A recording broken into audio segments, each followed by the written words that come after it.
funny games here. Seriously? What is this film about? This film is about heartache and the guy that whacks off accidentally kills himself. Or on purpose. Accidentally on purpose. This movie is about a boy in high school, and he's sort of a pervert in a way, and he dies in a freak accident during auto-certification. And what's this movie about? I'm not drunk enough today. This movie's about a father and a son, and how in the beginning of the film it seems like that they're two totally different people, but you know, then by the end of the film you realize that they're the same person. That's it. Zoe. Is it possible? Hey, Zoe. Yes, yeah, it's not. Zoe, what do you think this movie's about? This movie is about making sure you do your business right, the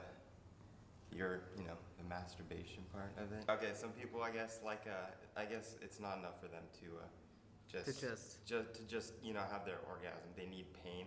I've heard this from people. Yeah, I'm kind of doing something right now.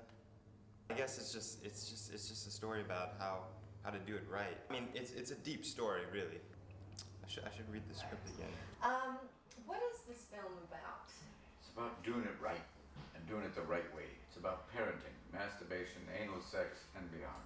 It's about joy. It's about finding friendship wherever you can. It's about maybe an hour 50 long. I think it's about a lot of things that we're trying to encompass because it's a Bob Goldthwait movie. And if you saw his last movie about a young woman blowing a dog, you're ready for this one. Damn straight. The idea of the movie, I guess the theme is the end of the movie is that it's important to take care of yourself and not let other people walk all over you. And I didn't want to do it in a way in which it was just about a series of relationships. So I made it like a boy-girl relationship. I made it about a father and son, and then about a boy and a girl, or a father and a girl.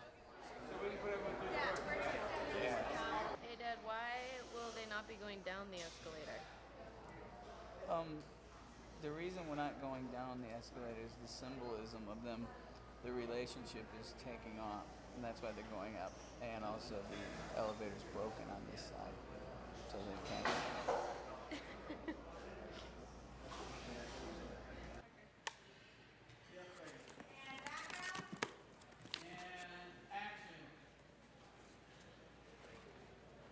This isn't the biggest screen. Jesus Christ, Carl, seriously. What, are you on your period or something?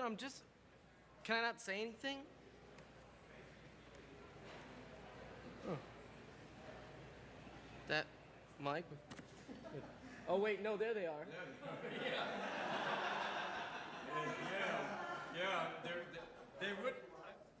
Lance has to pass Mike and get to Kyle. So we have to time this out or make it clean of those kids. So it's more like this then, and he walks that way, right? How was it to work with Bobcat? Like working with a pug, you just have to get used to that weird breathing and the hats, and he's just you never know what Bob's gonna pull out of his ass, literally. And in any moment, we're all coming at it with like, hey, what have we got to lose? And Bob knows nothing. That's what we're doing. But he's also I think a really bright, sweet, funny, kind man with a very, very dark sense of humor. My admiration for Bob extends way back. Yeah.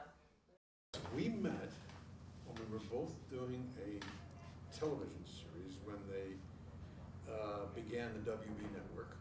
This would have been late '94. Oh, we're just talking about you. Going through our history. This is my favorite actor. This is his favorite actor also. And then of course we did the famous Windy City Heat. And then of course we did the last picture that he wrote and directed, which was Sleeping Dogs Live. That was so successful that I think it opened a lot of new opportunities, and I think this picture will be similar do the same thing. On May 18th. And then you should actually get excited and go, that makes him a Gemini. So whatever.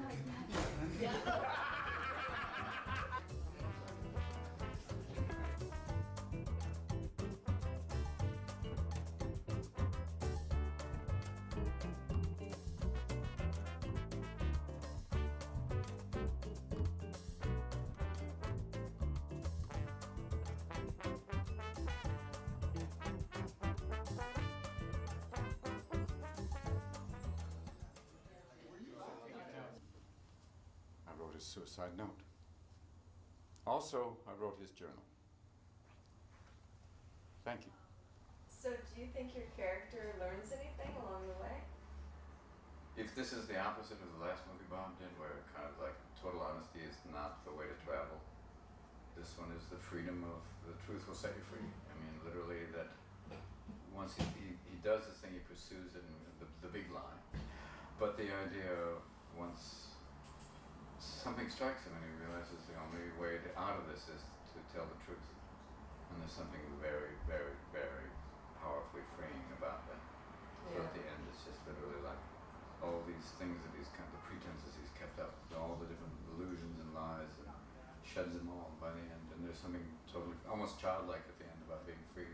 And almost a rebirth at the end, jumping Totally. in, coming out Coming like out. a newborn baby. Cesarean, but with really good lighting. Yeah.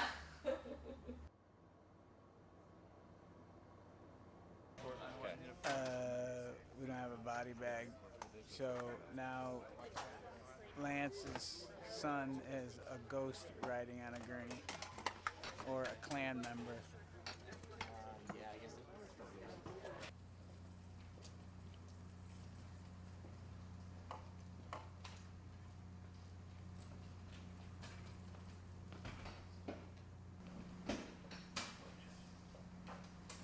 It's really great. What's this movie about? Masturbation. Come on, cock. Yeah, I want to go again. Vaginas That really worked. Day 25, and I still have to think about it. It was just 5:30 in the morning. The film makes me think about what really is important in terms of humanity, in terms of who we are and who we think we are, where we stand in our own perception of reality, what is truth and what is not truth.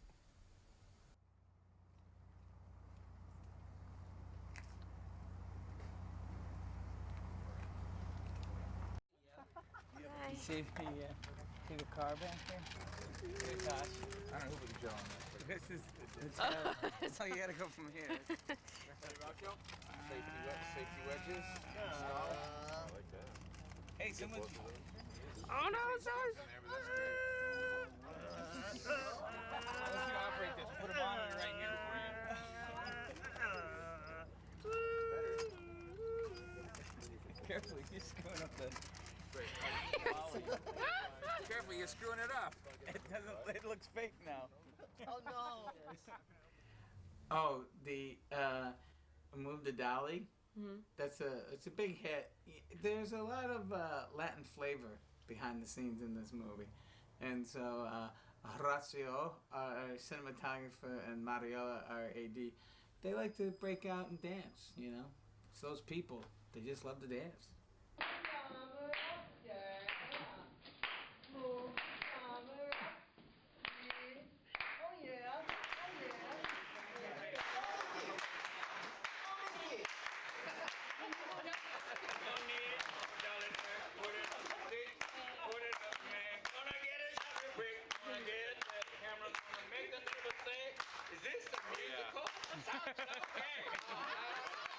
In a weird way, it's that thing of, I think like Bob said it best, is the awkwardness of the thing of, Bob is the master of the comedy of the awkward. Of, and people in painful places trying to get through it all. Yeah, and it not being perfect. Did you see the Obama cover? That was crazy. Yeah. So how's Kyle? Great.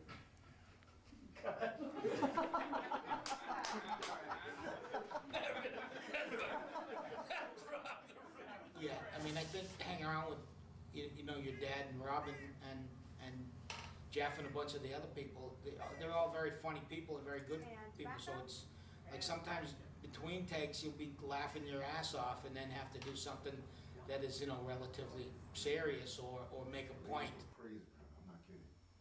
The other day I was in the park with him and I didn't take a call. I turned my back for a minute and he's in the sandbox surrounded by women. It's really funny when you take it out. We're so used to being in this world now. That we forget sometimes, like, yeah, it's pretty fucked up, all this, you know, the scenes and everything, but somehow when we're doing it and just watching it, it's still so real. Like, I think, and that's, you know, to Bobcat's credit, that he keeps it feeling so real still. Like, it's not that absurd, these things that are happening, and like the stuff that my character Claire does is really shitty. I think all these characters are very real, you know, and what everyone's bringing to it. I mean, Robin as Lance, he's just still so endearing, even though he's doing some fucked up shit too. And I still love Daryl's character, even though he's really mean. Everyone, I think, has really been great about bringing that to it too. That you really care about them. What? Nothing. No, every take I've been standing here like this. No one's seen a fucking thing. Nothing. Just waiting at the airport. No, we're the cocksuckers. Over here. That's how I get a free flight, man? Cocksucker party of 4. Can I swear in this interview? Yeah? He's a shit. That's the best word to describe Kyle, I think. He's not very likable in any way, and he really has no reason to be, you know, so shitty. Kyle, don't you feel embarrassed for your father? Yes. Yes, I do, every day. Right now you're on academic probation and your grades show no signs of improvement. Kyle has no reason to be that mean to people, which I have an interesting, you know, I have a fun time playing that character, and, you know, where all the hatred derives from. Yeah, so that's, I guess that would be the best way to describe Kyle. Wait for me outside. Rolling. Very quiet, please. Sound speech.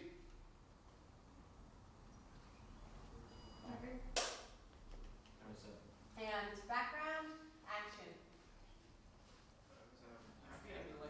For as hard as it's been in terms of the work, it's been a joy.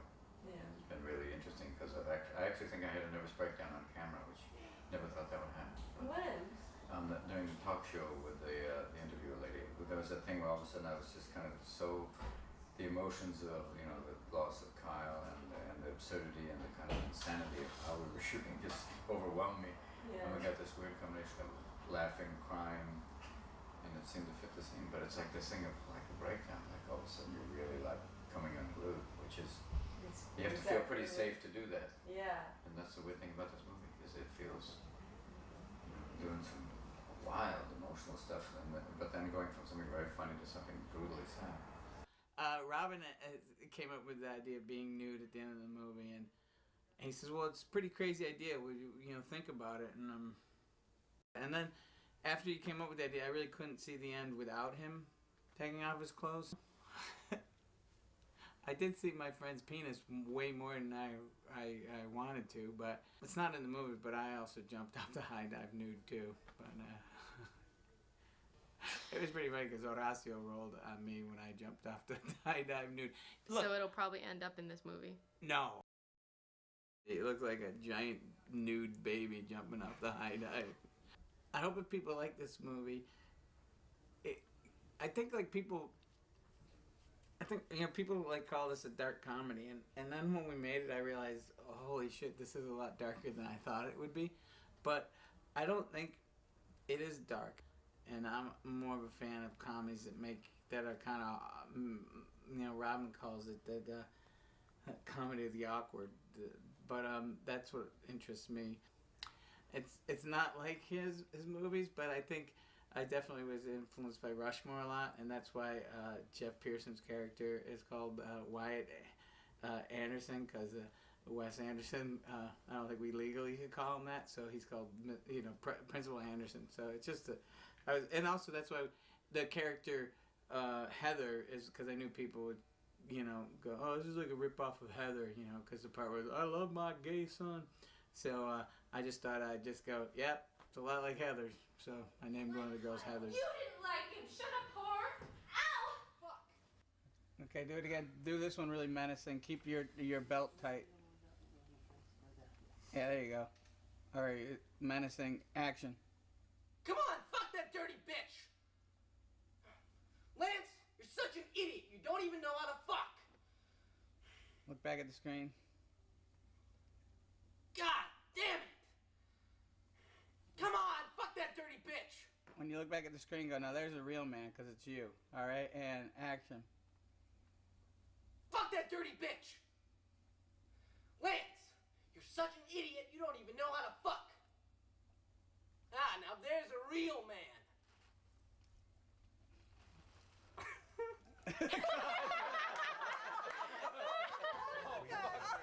Snowballing. Girls and Germans and hi. You know, it's nice that he'll be not talking about fisting anymore. I know. Getting banged from behind. No fake, And I fake won't pull gang. your hair anymore and choke you. And we won't have to come in and go, oh, look, what's Kyle doing? Oh, strangling himself with his dick in his hand. Yeah. Not anymore. Yeah, not anymore. It's all over. Back to doing green screen. That's awful. Back to acting with tennis balls. Oh, it really is all over. It is all over. We can't even afford for the lights anymore. All right, it's the end. But you'll have a heart attack. Bye, everyone. Good morning. It's done. All right, Bobby, what is this movie about? Come on. You told me I didn't have to read the script, so I didn't. Did you read the script? No, you told me not to and prep that it would ruin it. So I'm gonna wait till the movie comes out. That's the most honest answer I got. I gotta give it up to. All right.